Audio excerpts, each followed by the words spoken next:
ಅವಾಗ ಹಿರಿಯ ಕೇಳ್ತಾನ, ಏನು ಯಾಲಕ್ಕಿ ತಿನ್ನೋದೇನು ದ್ವಾರ ತಿಂದು ಬಿಡಲ್ಲ. ಅವಾಗ ನಮ್ಮ ಹುಡುಗ ಹೇಳಿದ, ದೋಸ್ತ ಅಜ್ಜ ದಿವಸ ತಿನ್ನಂಗಿಲ್ಲ ಅದನ್ನು ಅನ್ನ, ಯಾವಾಗ ಅಂದ್ರೆ ಅಂತ ಹಿಂಗೆ ನಾವು 4 ಮಂದಿ ದೋಸ್ತರು ಕೂಡ ಏನಾರು ಒಂದು ಟೈಮ್ ಪಾಸ್ ಮಾಡಾಗ ಒಂದು ಏನಾರು ಬಾಟ್ಲಿ ಹಾಕ್ತಿದ್ರೆ ಅದನ್ನ ಅಷ್ಟೇ ಅಂತ ವಾಸ ಬರಬಾರ್ದಂದ್ರೆ ಅದೊಂದು ಮ್ಯಾಲ ತಿಂದಿರ್ತಾನು ಆ ಥರ ಸಾಕು. ಹೌದು, ಅದು ಐತಿ ಏನ ಅದು ಐತಂದ್ರೆ ದಿವಸ ಚಟ ಅಲ್ಲ, ದಿವಸ ಕುಡಿಯೋಬೇಕಂತ ಏನಿಲ್ಲ. ಹಿಂಗೆ ಹಿಂಗೆ ಮಾಡಿ ದೋಸ್ತರ ಹತ್ರ ಕೂಡ ಎಲ್ಲರೂ ಕೂಡ ಗೋವಾಕ ಹೋಗಿರ್ತೀವಲ್ಲ ಆ ಲೆಕ್ಕ ಮುಗಿದು ಹೋಗ್ತಾನೆ. ಮತ್ತೆ ಇನ್ನೇನೈತಿ, ಗೋವಾಕ್ಕೆ ಹೋಗತ್ತೀರಿ, ಗೋವಾಕ್ಕೆ ಹೋಗಿ ಬರ್ತೀವಿ, ಎಲ್ಲ ಕಡೆ ಅಡ್ಡಾಡ್ತೀವಿ. ಇದನ್ನೆಲ್ಲ ಬಿಟ್ಟರೆ ನಾವು ನೋಡೋದು ಬಂಗಾರ, ಇನ್ನೇನು ಬಿಟ್ಟಿದ್ದೀವಿ ಅಂತ ನಾವು, ಇನ್ನೇನು ಬಿಡಬೇಕಾಗೈತಿ ಅಂತ ನಾವು. ಅವಾಗ ಒಳಗೆ ಬಂದಾಗಿದೆ ಹೇಳ್ತಾನೆ, ಏನಾಯ್ತು ಅನ್ನ ಕತೆ ಹೇಳ್ತಾನೆ ಬಾ ಅನ್ನ ಹುಡುಗಿ ಹಾಕೋದ ಕತೆ ಹೇಳ್ತಾನೆ ಬಾ ಹುಡುಗಂದು. ಅವಾಗ ಹೇಳ್ತಾನೆ, ಹಿರಿಯ ಏನಿಲ್ಲ ಗೌಡ್ರ, ನಾವು ಕೊಡ್ಬೇಕಂತ ವಿಚಾರ ಮಾಡಿದ್ವಿ, ಇನ್ನೊಂದಿಬ್ಬರು ನಮ್ಮ ಮುಖ್ಯ ಹಿರಿಯಾರು ಬಂದಿಲ್ಲ, ಮಾತಾಡ್ಕೊಂಡ ನಿಮಗೆ 2 ದಿನದಾಗ ಗೊತ್ತಾಗ್ತಲ್ಲ ತಿಳಿಸ್ತೀವಿ. ಆಯ್ತು ಅದು ಹೋಗ್ಬಿಟ್ಟು ಹಿಂಗಿರ್ತಾವ ಹಿರಿಯರೆಲ್ಲ ಸುಮ್ಮನೆ ಕರ್ಕೊಂಡು ಹೋಗಿರಂಗಿಲ್ಲ, ಒಳಗಟ್ಟು ತೆಗಿತಿರ್ತಾರ, ಏನಿರ್ತದ ಅದನ್ನೆಲ್ಲ ತೆಗಿತಿರ್ತಾರ. ಹಂಗ ಇಲ್ಲಿ ಏನಾಗ್ತದ ಅಂದ್ರ ಶಿವದೇವಿನ ಯಾರು ನೋಡಕ್ ಹೋದ್ರು ಕೂಡ ಒಪ್ಪಲಿಲ್ಲ, ಬಿಟ್ಟರು. ಆದ್ರೆ ಶಿವದೇವಿ ಏನ್ ಮಾಡಿಲ್ಲ ಅಂದ್ರ ಮೊದಲೇನು ನೋಡೋದಿರಲ್ಲ ಗಂಗಾಧರಯ್ಯ, ಅವನೇ ನನ್ನ ಗಂಡ ಅಂತ ಮನಸ್ಸಿನೊಳಗ ಸಂಕಲ್ಪ ಮಾಡ್ಕೊಂಡು ಬಿಟ್ಟಿದ್ದೀನಿ. ಅವನ ನನ್ನ ಗಂಡ, ಅವನು ನನ್ನ ಗಂಡ, ಇನ್ನೊಬ್ಬ ಗಂಡ ಯಾಕೆ ಬೇಕು, ಅವನ ಚಿಂತೆಯೊಳಗೆ ನಾನು ಇದ್ರೆ ಸಾಕಲ್ಲ ಅಂತ ಹೇಳಿ ತಾನು ಅನ್ನ ಆಹಾರಗಳನ್ನು ಸ್ವಲ್ಪ ಸೇವಿಸ್ತಾ ಏನ್ ಮಾಡೋದು ಅವನ ಧ್ಯಾನದೊಳಗೆ ಕಾಲಪಾಯ ಹಾಕಿದ್ದು. ದಷ್ಟು ಪುಷ್ಟವಾಗಿರ್ತಕ್ಕಂಥ ಶಿವದೇವಿ ಬಡಗಾಗಿ ಒಂಥರ ಕಾಣಕತ್ತಿದ್ದ. ಅವನ ಚಿಂತೆಯೊಳಗೆ ಮಂಡು ಬಿಟ್ರೆ ಯಾರು ಬೇಕಾದವ್ರು ಬಂದು ನೋಡ್ರೆ ಮೂತಿ ಮೇಲೆ ಕಳ ಇರಲಿಲ್ಲ ಅಂದ್ರೆ ಯಾರು ಹೋಗ್ತಾರೆ ನೋಡು, ಕಪ್ ಇದ್ರೆ ಸಪ್ ಇರುವಾಗ ಕಳ ಇರ್ಬೇಕಂತ. ಹೌದಿಲ್ಲ, ಬ್ಯಾಳಗಿದ್ರೆ ಇಲ್ಲ, ಬ್ಯಾಳ ಹಂಗಿಲ್ಲ, ಕಳ ತಗೊಂಡೆ, ಕಳ ಇದ್ರಿಂದ ತಗೊಂಡು ಏನ್ ಮಾಡೋದು, ಅದು ನೋಡ್ತಿರ್ತಂದ್ರೆ ಯಾವತ್ತು ಜೋಡ್ ಮಾಡಿ ಹಾಕೊಳ್ಳೋದ್ರೆ ಇವನೇನಾಗಲಿ ಯಾವ ಅಂತಾರ. ಹೌದಿಲ್ಲ, ಸ್ಫುರತೃಪ್ತಿ ಆಗಿದ್ರೆ ನಗುಮುಖ ಇರಬೇಕು.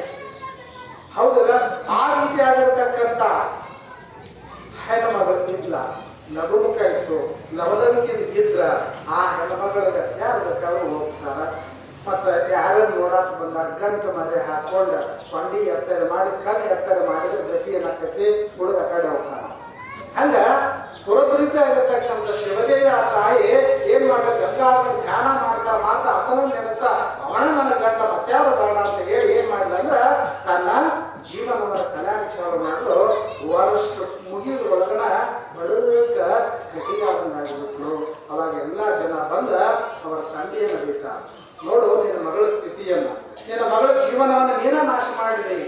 ಶಿವಲಿಂಗಯ್ಯ, ನಿನ್ನ ಮಗಳ ಜೀವನ ನೀನ ನಾಶ ಮಾಡಿದೆ. ಅಂತ ಬೆಂಕಿ ಬದಲಾದ ಬೆಂಕಿ ಮಠಕ್ಕೆ ನಿನ್ನ ಮಗಳು ಹೋಗಿದ್ದಂದ್ರೆ ಜಗನ್ಮಾತೆ ಆಗ್ತಿದ್ಲು, ಲೋಕಕ್ಕೆ ತಾಯಿ ಆಗ್ತಿದ್ಲು. ಅಂತ ಸಂಬಂಧ ಕೆಡಿಸ್ಬಿಟ್ಟು ನೋಡ ಹಾಗಾದ್ಲು. ನಿನ್ನ ಮಗಳ ಜೀವನ ನೀನ ಹಾಳು ಮಾಡಿದೆ ಅಂತ ಗ್ರಾಮದ ಜನ ಹಿರಿಯರೆಲ್ಲ ರುಚಿ ಅಂತ ಹೋರಾಟ ಅದು ಸಾಕಾಗಿ ಹೋಗಿತ್ತು. ಯಾಕಂದ್ರ ಆ ತಾಯಿ ಯಾರನ್ನು ಬಯಸಲಿಲ್ಲ. ಯಾಕಂದ್ರೆ ಅಕ್ಕ ಮಹಾದೇವಿ ಯಾರನ್ನ ಬಯಸಿದ್ರು ಹಾಗೆ ಈ ತಾಯಿ ಗಂಗಾಧರನ್ನು ಬಯಸ್ತಾಳೆ. ಹರನೇ ನೀ ನನಗೆ ಗಂಡನಾಗಬೇಕೆಂದು ಅನಂತ ಕಾಲ ತಪಸ್ಸಿದ್ದನಯ್ಯ ಅಂತ ಹೇಳಿ ಯಾರು ಅಕ್ಕ ಮಹಾದೇವಿ ಹೇಳ್ಕೊಂಡು ಹರನೇ ನೀ ನನಗೆ ಗಂಡನಾಗಬೇಕೆಂದು ಅನಂತ ಕಾಲ ತಪಸ್ಸಿದ್ದೇನಯ್ಯ, ತಪಸ್ಸು ಮಾಡಿನ ಅನಂತ ಕಾಲ ಅಂತ ಹೇಳಿಲ್ಲ. ಪರಮಾತ್ಮನೇ ನನ್ನ ಗಂಡನಾಗಿ ಬರಬೇಕು. ಹೌದಿಲ್ಲ, ನನ್ನ ಗಂಡ ಹೆಂಗಿರಬೇಕು ಅನ್ನೋದನ್ನ ಹೇಳ್ಯಾರ. ಆಕೆ ಹೇಳಲಿಲ್ಲ, ಸಾವಿಲ್ಲದ ಕೇಳಿಲ್ಲದ ರೂ ಇಲ್ಲದ ಚದುರಂಗೆ ನಾನು ಒಲಿದಿನವ್ವ. ಹೇಳಿದ್ಲಿಲ್ಲ ಅಕ್ಕ, ಸಾವಿಲ್ಲದ ಕೇಳಿಲ್ಲದ ರೂ ಇಲ್ಲದ ಚಲುವಂಗೆ ನಾನು ಒಲಿದಿನವ್ವ. ಹೊರದುರುಪಿ ಆಗಿರ್ತಕ್ಕಂಥ ಭಗವಂತನನ್ನ ನಾವೇನು ಮಾಡೇನೆ ಅಂದ್ರ ಗಂಡ ಅಂತ ಒಪ್ಪಿಕೊಂಡು ಬಿಟ್ಟೇನೆ. ಕೌಶಿಕ ಮಹಾರಾಜ ನಾನು ರಾಜನೇ, ನೀನು ಮಹಾರಾಣಿ ಆಗತ್ತೆ, ನನ್ನ ಲಗ್ನ ಆಗುವಂತ ತಿರಸ್ಕಾರ ಮಾಡಿ ಬಂದು ತಿರಸ್ಕಾರ ಮಾಡಿ ವೈರಾಗ್ಯವನ್ನ ತಾಳು ಹೊರಗ ರಾಜ್ಯವನ್ನೇ ಬಿಟ್ಟು ಬಂದಳ ಆ ತಾಯಿ ಯಾರ ಗಂಡನಾಗಿ ಪಡೆದಿಲ್ಲ ಅಂದ್ರೆ ಪರಮಾತ್ಮನನ್ನ ಚೆನ್ನ ಮಲ್ಲಿಕಾರ್ಜುನ ನಿನ್ನ ಗಂಡ ಅಂತ ಹೇಳಿ ಮನಸ್ಸೊಳ ನಿರ್ಧಾರ ಸಂಕಲ್ಪವನ್ನು ಮಾಡಿಬಿಟ್ಟಿದ್ದು. ಅದಕ್ಕೆ ಹೇಳ್ತಾಳೆ, ಹರನೇ ನೀ ನನಗೆ ಗಂಡನಾಗಬೇಕೆಂದು ಅನಂತ ಕಾಲ ತಪಸ್ಸಿದ್ದನಯ್ಯ. ತಪಸ್ಸು ಮಾಡಿಲ್ಲ, ಅನಂತ ಕಾಲ ನಿನ್ನನ್ನು ಜಪ ಮಾಡೇನಿ. ಹಸೆಯ ಮೇಲಿನ ಮಾತ ಬೆಸಗೊಳ್ಳಲ ಅಟ್ಟಿದರೆ ಶಶಿಧರನ ಹತ್ತಿರಗೆ ಕಳುಹಿದರೆಂಬವರು. ಶನ್ ಮಾತು ಹೇಳ್ತಾಳ, ಹಸೆಯ ಮೇಲಿನ ಮಾತು ಬೆಸಗೊಳ್ಳಲ, ಹಸೆಯ ಮೇಲಿನ ಮಾತು ಅಂತ. ಹಸಿ ಮನೆ ಅಂದ್ರೆ ಕೂತು ಮಾತಾಡ್ತಿರ್ತಾರೆ ಯಾರು, ಆ ಮಾತು ಬೆಸಗೊಳ್ಳೋದನ್ನ ನಮ್ಮವರು ಶಶಿಧರನಿಗೆ ಕೊಟ್ಟು ನನ್ನ ಲಗ್ನ ಮಾಡಿದ್ರು. ನಾ ದೊಡ್ಡದಾಗಿದ್ದೀನಿ, ಹಸಿಗೂ ಸೀತಿ. ಅವಾಗ ನನಗೆ ಭಗವಂತನ ಜೊತೆನ ಲಗ್ನ ಮಾಡಿಬಿಟ್ಟಾರು. ಗುರುಗಳು ಹೇಳಿದ್ರಲ್ಲ, ಶರಣ ಸತಿ ಲಿಂಗಪತಿ. ಶರಣ ಸತಿ ಲಿಂಗಪತಿ ಅನ್ನತಕ್ಕಂಥ ಮಾತು ಆ ತಾಯಿಯ ಹೃದಯಗಳು ಕುಂತು ಬಿಟ್ಟಿತ್ತು. ಪರಮಾತ್ಮನ ನನ್ನ ಗಂಡ ಅಂತ ಹೇಳಿ ಹೆಂಗ ಆ ಚಂದ ಮಲ್ಲಿಕಾರ್ಜುನ ನನ್ನ ಗಂಡ ಅಂತ ಹೆಂಗ ಆ ತಾಯಿ ತಪಸ್ಸು ಮಾಡಿದ್ರು, ಹಂಗ ಆ ಶಿವದೇವಿ ಏನ್ ಮಾಡಲ ಅನಂತ ಕಾಲ ಗಂಗಾಧರನ ಕುರಿತು ಚಿಂತೆ ಮಾಡಲ್ಲ. ಅವನೇ ನನ್ನ ಗಂಡ ಅಂತ ಹೇಳಿ ಇದನ್ನು ಮಾಡಿದಾಗ ದಿನಗಳು ಗತಿಸಿದಾಗ ಹಿರಿಯರು ಆ ತಂದೆಗೆ ಹೇಳ್ತಾ ಏನು ಹೇಳಿದ್ರು, ನೋಡಪ್ಪ, ಮಗಳ ಜೀವನ ಹಾಳಾಗೋದು ಬೇಡ, ಆಕೆನ ಬೆಂಕಿ ಮಠಕ್ಕೆ ಕೊಡ್ತದಂತ ಒಪ್ಪಿಕೊಂಡು ಸುಳ್ಳು ಮಾಡ್ಕೊಂಡು ಬಂದು ಮತ್ತೆ ಯಾರು ಲಗ್ನ ಆಗಂಗಿಲ್ಲ. ನೋಡಿ, ನಾವು ಎಲ್ಲರೂ ಬರ್ತೀವಿ, ಮತ್ತ ಆ ಬೆಂಕಿ ಮಠಕ್ಕೆ ಹೋಗೋಣ, ಬಬಲಾದಿ ಮಠಕ್ಕೆ ಹೋಗೋಣ. ನಾವೆಲ್ಲರೂ ಕೂಡ ಹೋಗಿ ಆ ಓಂಕಾರೇಶ್ವರ ಗುರುಗಳಿಗೆ ಶರಣಾಗತಿಯನ್ನು ಬಂದು ಅವರಿಗೆ ಬೇಡಿಕೊಳ್ಳೋಣ, ಮತ್ತೆ ಇದನ್ನ ಸಸಿ ಮಾಡ್ಕೊಳ್ಳೋ ಅಂತ ಹೇಳಿ ಹೋಗೋಣ ಅಂತ ಹೇಳಿ ಊರು ಹಿರಿಯರೆಲ್ಲ ಕೂಡಿ ಬಬಲಾದಿಗೆ ಬರ್ತಾರೆ. ಊರು ಹಿರಿಯರೆಲ್ಲ ಕೂಡಿ ಬಬಲಾದಿಗೆ ಬಂದಾಗ ಅವಾಗ ಬಬಲಾದಿಯೊಳಗೆ ಸಿದ್ದರಾಮೇಶ್ವರ ಪುತ್ರ ಓಂಕಾರೇಶ್ವರರು ಸ್ನಾನಾದಿಗಳನ್ನು ಮಾಡಿ ವಿಭೂತಿಯನ್ನು ಧರಿಸಿಕೊಂಡು ಮಂಚದ ಮೇಲೆ ಕುಂತುಕೊಂಡಾಗ ಭಕ್ತಾದಿಗಳ ಬಂದು ನಮಸ್ಕಾರ ಮಾಡಿ ಹೋಗ್ತಿದ್ರು. ಇದೇನು 10-15 ಜನ ಅಂಬಲ ಸೇನೆಯ ಸದ್ಭಕ್ತರು ಬಂದರಲ್ಲ, ಅವಾಗ ಬಂದು ಎಲ್ಲರೂ ಹೆಜ್ಜೆಯಿಂದ ನಮಸ್ಕಾರ ಮಾಡಿ ಕೂತ್ಕೊಳ್ತಾರೆ. ಕುಂಡ್ರಪ್ಪ ಅಂದ್ರೆ ಕೂತ್ರು. ಕುಂತು ಅವರ ಕ್ಷೇಮ ವಿಚಾರವನ್ನೆಲ್ಲವನ್ನು ಕೇಳಿಕೊಂಡಾಗ ಆಯ್ತು ಅಂತ ಹೇಳಿ ಏನ್ ಮಾಡಿದ್ರಂದ್ರ ಶಿವದೇವಿಯನ್ನು ಕರ್ಕೊಂಡು ಹೋಗ್ಬಿಟ್ಟಿದ್ರು. ಶಿವದೇವಿಯನ್ನು ಕರ್ಕೊಂಡು ಹೋಗಿದ್ರು. ಅವಾಗ ಎಲ್ಲರೂ ಕುಂತುಕೊಂಡಾಗ ಓಂಕಾರೇಶ್ವರ ಕೇಳ್ತಾರೆ, ಯಾಕಪ್ಪ ಏನಿತ್ತು ಹೇಳಿದ್ರೆ ಅಂದಾಗ, ಯಪ್ಪ ಇನ್ನೊಂದು ಸಲ ಶಿವಲಿಂಗಯ್ಯನವರು ತಮ್ಮ ಮಗಳನ್ನು ನಿಮ್ಮ ಮಗಳಿಗೆ ಕೊಡಾಕ ನಿಶ್ಚಯ ಮಾಡಿ ಲಗ್ನ ಶುರು ಮಾಡ್ಕೊಂಡು ಹೋದ್ರೆ, ಲಗ್ನ ಶುರು ಮಾಡ್ಕೊಂಡು ಹೋದವ್ರ ಈಗ ನಾವೆಲ್ಲರೂ ಹಬ್ಬದ ಸೇರಿ ಹಿರಿಯರೆಲ್ಲ ಕೂಡಿ ಬಂದೀವಿ. ಆ ಮಗುವಿಗೆ ಇಲ್ಲ ಲಗ್ನ ಆಗಿಲ್ಲ. ಆ ಮಗು ಆ ಚಿಂತೆ ಒಳಗನ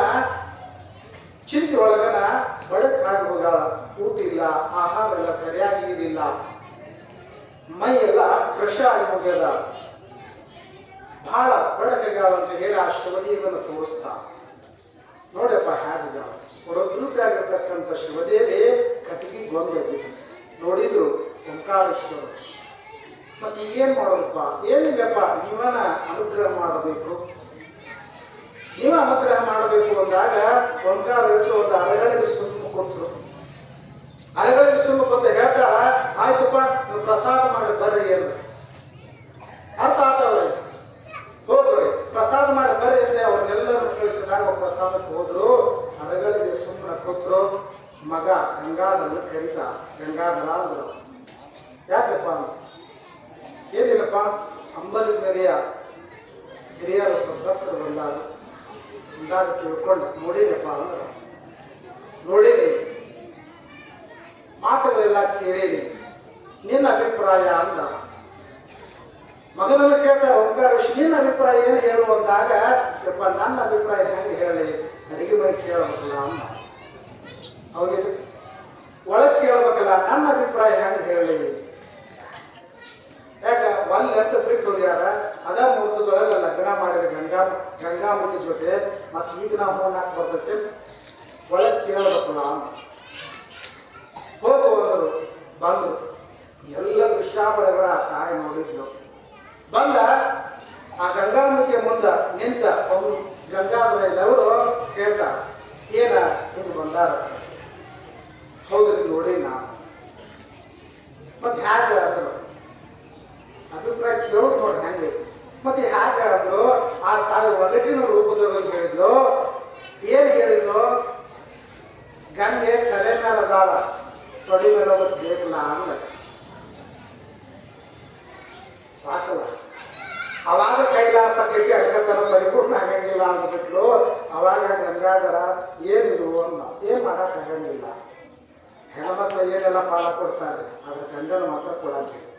ಕೊಡ್ತಾರ ಬೇಕಾದ ಏನೆಲ್ಲ ವಸ್ತುಗಳನ್ನ ಮಾಡಿಸಿದ್ದು ತವರು ಮನಿದಿರ್ಲಿ ಏನೇ ಇರಲಿ ಒಂದು ಪಾಲಕ್ಕೆ ಅವ್ರು ಎಲ್ಲರೂ ತೆಗೆದು ಕೊಡ್ತಾರೆ, ಗಂಡನ ಮಾತ್ರ ಬಿಟ್ಟು ಕೊಡಲ್ಲ. ಆದ್ರ ಆ ಗಂಗಾಂಬಿಕೆ ಹೇಳ್ತಾಳ, ಏನ್ ಹೇಳಿದ್ರು, ಗಂಗೆ ಜೊತೆ ಗೌರಿ ಇದ್ರನ ಕೈಲಾಸಕ್ಕೆ ಬೆಳಗ್ಗೆ ಬರ್ತದ ಹೋಗ್ರಿ ಅಂದ್ಬಿಟ್ಲು. ಬಂದ್ರ ತಂದೆಗೆ ಅಭಿಪ್ರಾಯವನ್ನು ಹೇಳ್ತಾಳ. ತಂದೆಗೆ ಅಭಿಪ್ರಾಯವನ್ನು ಆಯ್ತರಪ್ಪ, ಅಡಿಗೆ ಮನೆ ಒಪ್ಕೊಂಡಾಗ ನಮಗೇನು ಹೌದಿಲ್ಲ, ಅಡಿಗೆ ಮನೆ ಶಾಂತ ಇರ್ಬೇಕು ಮೊದಲು. ಹೌದು, ಅಡಿಗೆ ಮನೆ ಶಾಂತ ಇರ್ತಂದ್ರೆ ಏನಾಗ್ತದ್ರೆ ಬಿಸಿ ಅಡಿಗೆ ಸಿಗ್ತೈತಿ. ಸರಿಯಾದ ಸಮಯಕ್ಕೆ ಒಂದ್ ಕಡೆ ಹೇಳ್ತಾರೆ, ಸರಿಯಾದ ಸಮಯಕ್ಕೆ ಮನೆಗೆ ಹೋದರೆ ಅಡಿಗೆ ಬಿಸಿ ಇರುತ್ತದೆ, ಹೆಂಡತಿ ಶಾಂತವಾಗಿರುತ್ತಾರೆ. ಹೌದಿಲ್ಲ, ನೀವು ಸರಿಯಾದ ಸಮಯಕ್ಕೆ ಹೋಗದಿದ್ದರೆ ಅಡಿಗೆ ತಣ್ಣಗಾಗಿರ್ತದೆ, ಹೆಂಡತಿ ಬಿಸಿಯಾಗಿರುತ್ತಾಳೆ. ಸೋಲಕ್ಕಿಲ್ಲ ಹಿಡಿತೀವಿ ಯಾವಾಗ ಹೇಳಾಕತ್ತೇನೆ, ಬೇಯಾಕತ್ತಿಲ್ಲ ಹೊಗಳಾಕತ್ತೇನೆ ನಿಮ್ಮನ್ನ. ಹೌದಿಲ್ಲ, ಅದಕ್ಕೆ ಹೇಳ್ತಾರೆ ಟೈಮ್ ಕರೆಕ್ಟ್ ಬಂದ್ರಂದ್ರ ಅಡಿಗೆ ಬಿಸಿದಿರ್ತೈತಿ, ಊಟ ಮಾಡ್ಬೇಕಲ್ಲ ನೀವು ಶಾಂತವಾಗಿ ಉಟ್ಕೊಂಡಿರ್ತೀರಿ. ಹೇಳಿ ಟೈಮ್ ಬರ್ಲಿಲ್ಲ ಅಂದ್ರ ತಣ್ಣಗಾಗಿರ್ತೈತಿ, ನೀವು ಗರಂ ಆಗಿರ್ತೀವಿ. ಹೌದಿಲ್ಲ, ನೀವು ಬಿಸಿ ಆಗಿರ್ತೀವಿ, ಅಷ್ಟ ಬರ್ತಿಲ್ಲ. ಹಂಗ ಅಡಿಗೆ ಮನೆ ಅಭಿಪ್ರಾಯವನ್ನು ಕೇಳ್ಕೊಂಡ್ರ ಒಪ್ಪಿಗೆ ಕೊಟ್ಟರು ಗಂಗಮ್ಮ. ಆಯ್ತು ಅವರು ತಂದೆಗೆ ಒಪ್ಪಿಗೆ ಕೊಟ್ಟರು. ಅವಾಗ ಎಲ್ಲ ಹಿರಿಯರ ಪ್ರಸಾದ ಮಾಡಿ ಬಂದು ಕುಂತಾಗ ಆಯ್ತಪ್ಪ ಒಂದು ಶುಭ ಸಮಾಚಾರ, ಶುಭ ಸಮಯಕ್ಕೆ ನಾನು ಹೇಳಿ ಕಳಿಸ್ತೇನೋ, ಅವಾಗ ಲಗ್ನ ಓಡುನು ಅಂತ ಹೇಳ್ಬಿಟ್ರು. ಅವಾಗಪ್ಪ ಆಕೆ ಆಕಾರ ನೋಡ್ರಿ ಹ್ಯಾಗ ಆಗ್ಯಾಳ, ಆಕೆ ಭಾಳ ಎಲ್ಲ ಖುಷಿ ಆಗ್ಯಾಳ ಅಂದಾಗ, ಹೌದಪ್ಪ ಭಾಳ ಆ ಕಣ್ಣು ನೋಡು ಒಳಗೆ ನಕ್ಕಂಗಾಗ್ಯಾವ, ಶರೀರ ಎಲ್ಲ ಖುಷಿ ಆಗ್ಯದ, ಒಳಗಾಗಿ ಬಿಟ್ಟಾಳ. ಅದಕ್ಕಾಗಿ ಬ್ಯಾಳ ಸ್ವಲ್ಪ ಚೇತನೆ ಆಗಲಿ, ಸ್ವಲ್ಪ ಹುಷಾರಾಗ್ಲಿಕ್ಕೆ, ಅದಾದ ನಂತರ ಲಗ್ನ ಮಾಡೋಣ ಅಂತಕ್ಕಂಥ ಶಬ್ದ ಬಿತ್ತು. ಅವಾಗ ಯಾರಂದ್ರು, ಯಪ್ಪ ಅವ್ರ ಅನಿಕೆ ಐತಿ ಅಂದ್ರು. ಏನ್ ಹೇಳಿದ್ರಿ ಅಂದ್ರ, ಈಗ ನಾವು ಕರ್ಕೊಂಡಾಗಿ ತಾಯಿ ಕರ್ಕೊಂಡು ಅಂಬುಜೇರಿ ಹೋಗಂಗಿಲ್ಲ, ಒಂದು ವರ್ಷ ಬಿಟ್ಟು ನೀವು ಲಗ್ನ ಮಾಡೋದಕ್ಕೆ ಆದ್ರೆ ಇಲ್ಲೇ ಇಟ್ಕೊಡ್ರಿ ಅಂತ. ಇಲ್ಲೇ ಇಟ್ಕೊಡ್ರಿ ಅಂತ. ಇಲ್ಲ ಇಟ್ಕೊಡ್ರಪ್ಪ, ಲಗ್ನ ಆಗಲ್ಲ ಅದ್ರ ಹ್ಯಾಗೆ ಇಟ್ಕೊಳಕ್ ಬರ್ತದ, ಏನ್ ಹ್ಯಾಗೆ ಇಟ್ಕೊತಿರೋದು ಗೊತ್ತಿಲ್ಲಪ್ಪ, ಇಲ್ಲೇ ಇದ್ರಲ್ಲ ಆ ತಾಯಿ ಮತ್ತು ಮೊದಲಿನ ಕಾಕಾಳ ಇದಕ್ಕೆ ಆಗಂಗಿಲ್ಲ ಅಂದಾಗ ಗಂಗಾಧರ ಕೇಳಿದ್ರೆ ಅವ್ನು ಒಳಗೆ ಹೇಳ್ತಾನೆ, ಇರ್ಲಿ ಅವ್ರಿ ಎಲ್ಲ ನೋಡಿ ಗಂಗಮ್ಮ. ಆ ತಾಯಿ ಹೇಳ್ತಾಳೆ, ಇರ್ಲಿ ಅವ್ರಿ ನನ್ನ ತಂಗಿ ಸಮಾನ ಆಕೆ, ನನಗೆ ಸೌತ್ಯಾಗ ಬರ್ತಾಳ ಅಂತ ತಿಳ್ಕೊಳ್ಳಿಲ್ಲ, ನನ್ನ ತಂಗಿ ಅದಾಳ ಅಂತ ಹೇಳಿ ನಾನು ಆಕೆನ ಆರೈಕೆ ಮಾಡ್ತಾನೆ, ಇರ್ಲಿ ಇಲ್ಲೇ ಅಂತ ಹೇಳಿ ಆ ತಾಯಿ ಗಂಗಮ್ಮ ಒಪ್ಕೊಂಡು ಆ ಶಿವದೇವಿನ ಅಲ್ಲೇ ಬಿಟ್ಟು ಎಲ್ಲರೂ ಏನ್ ಮಾಡಿದ್ರಂದ್ರೆ ಅಂಬಲಿಜರಿಗೆ ಅಪ್ಪಣೆ ಪಡ್ಕೊಂಡು ಹೋಗ್ತಾರ. ಅಲ್ಲೇ ಓಂಕಾರೇಶ್ವರ ಅನುಗ್ರಹಗಳು ಮಠಗಳು ಶಿವದೇವಿ ಅವರೆಲ್ಲ ಸೇವೆಯನ್ನು ಮಾಡ್ತಾ ಮಾಡ್ತಾ ಪಾದರಸದಂತೆ ಏನ್ ಮಾಡಿದ್ರೆ ಕೆಲಸ ಮಾಡ್ಕೋತ ಆರೋಗ್ಯವಂತಳಾಗ್ತಾಳ. ಮುಂದೆ ಏನಾಗ್ತೈತಿ ಅಂದ್ರೆ ಬಹಳ ಸುಂದರವಾಗಿರ್ತಕ್ಕಂಥ ಘಟನೆ ನಡೀತದ. ಅದು ಯಾವಾಗ ಅಂದ್ರೆ ನಾಳಿನ ದಿವಸವನ್ನ ನಾವು ಕೇಳೋಣ. ಸ್ಫುರದ್ರೂಪಿ ಆಗಿರ್ತಕ್ಕಂಥ ಆ ತಾಯಿ ಗಂಗಾಧರಯ್ಯನವರ ವಿವಾಹ ಯಾವ ರೀತಿಯಾಗಿ ಆಯ್ತು ಅನ್ನತಕ್ಕಂಥ ವಿಷಯವನ್ನು ನಾಳೆ ಕೇಳೋಣ.